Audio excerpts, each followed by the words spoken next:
They laughed when he walked in. Dirty shoes, ragged shirt, hands trembling. "No money, no service," the manager said. But a few months later, that same man walked in wearing a suit, holding the deed to the entire restaurant. What he said next stunned them all. Marcus had once been a line cook, quiet, hard-working, invisible to most.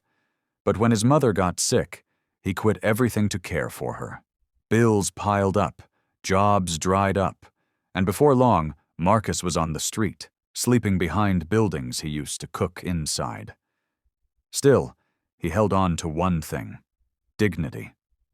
One rainy afternoon, hungry and weak, he walked into a restaurant he used to admire, the Maple Room, the kind of place that smelled like fresh bread and ambition. He stepped inside just to ask for a glass of water. The manager glanced him up and down. "You can't be in here." "I'm not asking for food," Marcus said softly. "Just some water, please." The man laughed bitterly. "This is a fine dining establishment. You're scaring the guests. Leave." Before Marcus could say another word, 2 staff members grabbed him by the arms and shoved him out onto the sidewalk. His pride shattered louder than the door behind him. But what no one knew was Marcus had been silently working on something while sleeping in shelters. A business plan, an idea, a dream. And it was about to come true. 2 months later, the Maple Room was struggling. Bad reviews, falling customer numbers, and a growing rumor that a well-known investor was eyeing the property made the staff uneasy. The manager, Jason, brushed it off until he got a letter from the owner. The restaurant had been sold. New owner takes over Monday. That Monday, just before opening, a sleek black car pulled up to the curb.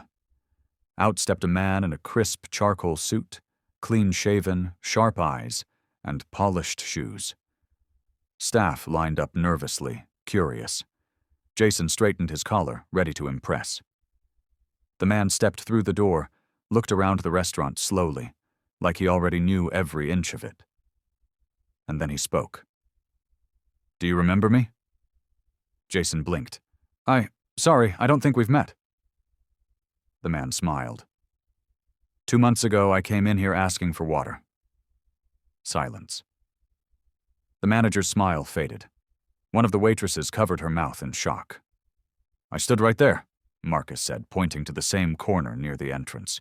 "You called me a beggar, had me thrown out. I told myself if I ever got the chance, I'd come back standing taller than the ones who shoved me." Jason's face turned pale. "You're the new owner?" Marcus nodded. "The same man you kicked out. The same man you laughed at." No one spoke. He walked further in, adjusted the cuff of his jacket, and said calmly, "Now let's talk about my new rules." Marcus stood at the center of the restaurant, where he once begged for nothing more than kindness. His voice was calm, steady, not angry, not loud, just powerful in the way truth always is. "First rule," he said, turning to face the stunned staff. "No one gets turned away for looking like they've been through something. You treat every person with the dignity you hope someone would give you if you lost everything." A server who had been there that day lowered her eyes. "Second rule," Marcus continued, "this place will now feed at least 10 people in need every single day. No cameras, no headlines, just food, quietly, kindly." Jason tried to speak. "Sir, Look, I didn't know." "I know you didn't," Marcus interrupted, his eyes steady. "And that's the problem. You didn't care enough to ask. You looked at clothes, not character." He paused, letting the words settle. "I don't believe in revenge," he added, "but I do believe in reminders." Jason swallowed hard. "Am I fired?" Marcus looked at him for a long moment, then said, "No. You're going to stay. You're going to clean the tables for the next 30 days. Every single one." Jason's mouth fell open. "What?" "I want you to see the people you used to ignore," Marcus said. "Maybe then you'll remember that status changes. But how you treat people when they have nothing, that's who you really are. And just like that, he turned and walked into the back kitchen. Not as the man they threw out, but as the one who now owned the keys. In the weeks that followed, the Maple Room transformed. The tone shifted. The atmosphere changed. It wasn't just the updated menu or the elegant redesign. It was the spirit of the place. Something warmer, more human. Guests noticed how the staff smiled more genuinely, how the servers actually listened.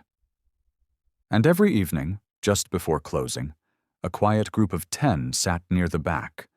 No bills, no questions, just full plates and peaceful silence. Marcus didn't sit in the owner's booth or hide in a corner office. He worked alongside his staff, sometimes plating dishes, sometimes washing hands at the sink, sometimes sharing a meal with a stranger in worn-out clothes. Jason? He cleaned every table, every napkin, every water glass. At first, he sulked, but slowly, something shifted in him too. He began learning people's names. He started saying, "Thank you." And by day 25, he wasn't cleaning tables because he had to. He was doing it because he understood. One night, as Marcus locked up, Jason approached him. No excuses, no speeches, just 2 words. "I'm sorry." Marcus nodded. "I forgave you the moment I walked back in." Jason's eyes welled up. "You could have ruined me." Marcus smiled faintly. "Or I could teach you. What would have lasted longer?" Jason nodded, humbled. "You taught me." Before leaving, Marcus placed a new plaque near the restaurant entrance. It didn't say, "Now under new management." It said, "Everyone deserves a second chance. We just happen to serve ours with bread and butter." Because sometimes, the man you shove into the street becomes the one who opens the door for someone else. Share this if you believe that dignity is worth more than appearances. And kindness has the power to change everything. Love.